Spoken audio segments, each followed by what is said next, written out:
Hey everybody, this is Perch. Everybody loves secret messages. Remember when Little Mermaid came out? And well, most of you probably weren't born, but anyway, the towers, the little underwater buildings look like dicks, and then the Lion King, the clouds spelled sex at one point. This is like this was the big controversy we had. If you were a Gen Xer, you got older, and you're in high school or junior high or wherever you are, and the Lion King comes out, and the animators sneak in the word sex into the clouds, and it is like Congress hearings. Like, fuck, this is the worst we've ever had. That was what we dealt with as Gen X. Now weirdly though, Gen X are way harder and tougher than you pussies that you millennials and Gen Zers. But for whatever reason, that was our controversy.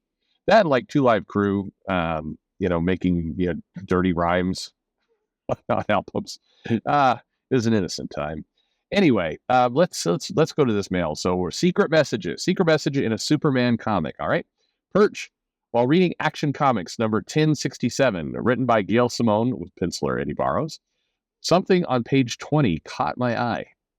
Superman was fighting off a monster with his heat vision, and in the blast, the readers will see the letters SGL, GLL, PPP. It was very odd. How do you say that? Imagine for a moment if, like the new Superman movie coming out, or what if it's funny with James Gunn, but it's a lot funnier if it was Zack Snyder. So imagine Zack Snyder has Superman movie coming out, and like he goes to use his heat vision for the first time. He's like, shoot up, and that was the sound effect.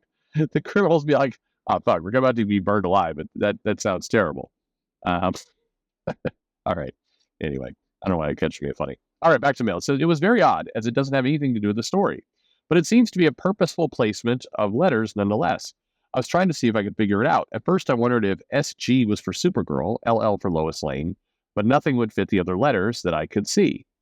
Okay, well, PPP clearly means, he's got to take a piss. He's really backed up. Anyway, next, I wondered if SGL was short for Siegel, i.e. Jerry Siegel. But after those three letters, nothing fit any other creator I could think of. I even tried Googling the string of letters. Didn't get a hit on all of them, but the first four, SGLG, came back as a answer of seal of good local governance. Okay, this seems odd. So I started to break down the other letters. LLP in a business setting is limited liability partnership. It's also short for live long and prosper.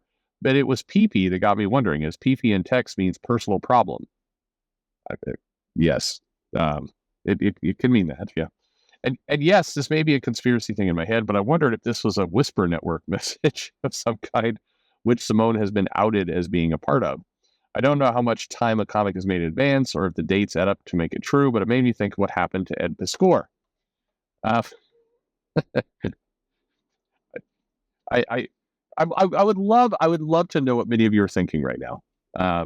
But by the way, and this is actually what I love about comics. Okay, so it gives us as readers the opportunity to think of all kinds of different things. And this is what's fun. And I think, if I go back 15 years or so, this is a conspiracy theory. Sure. But at least it's funny. And if you go to a comic shop, this is the kind of stuff that you would talk about. You would talk about insane stuff. And what has happened more recently is people hear the name like Gail Simone, and they're like, well, Gail Simone is a liberal, and therefore they start going after the liberal conservative, and if you don't like it, you must be against immigration and abortion. And pretty soon you're like, hey, we're just trying to have a kind of fun, wacky conspiracy theory about some letters and some heat vision that may have been a secret coded message to other people in comics. But more likely it was just the letterer bored at their job, just spazzing out and slamming their fist onto the keyboard, and that's what got printed. I mean, that's the logical answer here. But you could spend hours kind of trying to puzzle it out, like this reader did. I mean, I'm assuming you did go to the internet and search all those things. That's fun, and it's okay for it to be fun without it being a statement against abortion. Just. I think I know this is kind of a stretch for some of you, but there's an analog here that is, it was once upon a time you could just make fun of people, come up with conspiracy theories, talk about insane stuff, and it was just insane stuff to pass the time, and it wasn't related to any kind of like voting record or anything else. It was just wacky fun. Those were the good old days. Anyway, let's finish up this mail. Okay, Wisbrag made me think of what happened at Piscor. What if the first P stood for Piscor, making the combination of letters seal of local governance? Long live Piscor's personal problems. I know, way out there. If you choose to do a video of this, please don't use my name. No problem.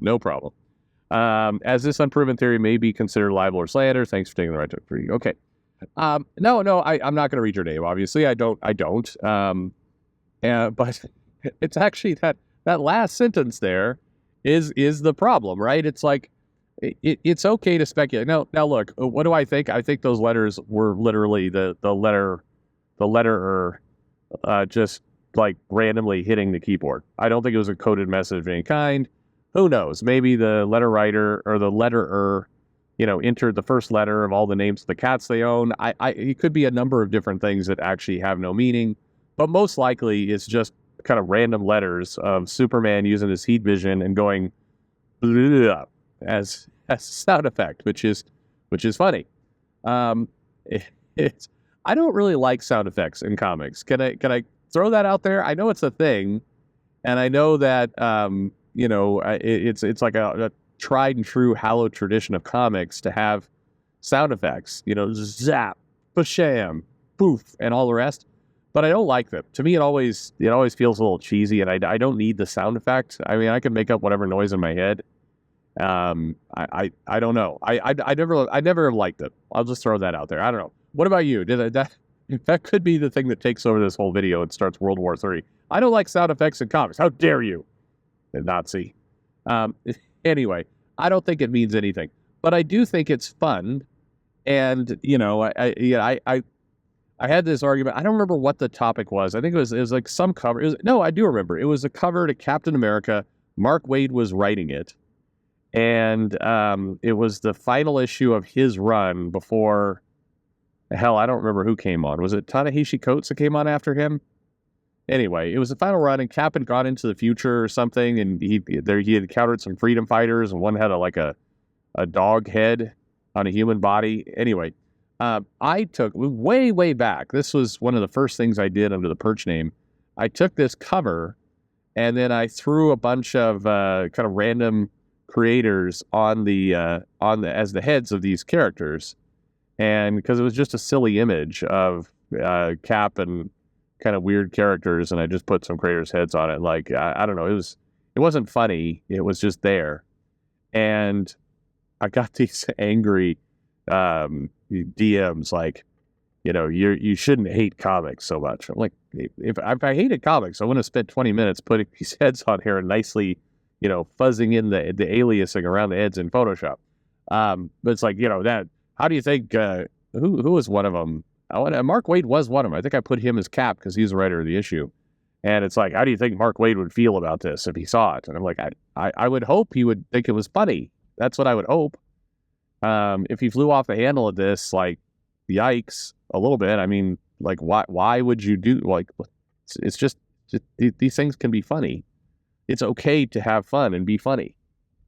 Most of the time, you're actually not funny. You think you're funny, and you're not funny. And so then, if you try to be funny and you're not funny, then getting angry about the not funny is even sadder. I mean, it's like getting angry about a bad joke. I mean, it's like people getting angry at Pauly Shore's jokes. Like, why would you invest that energy into that? Anyway, I think so as far as conspiracy theory, no, I don't think the letters mean anything. I think it's fun to speculate if the letters mean anything. And I'm wondering, do any of you do this? Do you look into the comics and wonder, is there kind of some secret messages? I mean, clearly there have been. That first issue of X-Men Gold made fun of Jewish people. Do you remember when the comic industry got really outraged about that? And basically the artist doesn't get work anymore because of it. They hid some anti-Jewish messages in the background of the panels. If they just waited like 6 years, they would have been celebrated and given an Eisner for doing that. I mean, it's timing is everything, folks. You gotta read the room. In 2014, 2015, Secret Messages and X-Men Gold #1 bad. 2023, it's all good. Again, you could get an Eisner. I don't know. All right, Secret Messages. What do you think? Let them rip.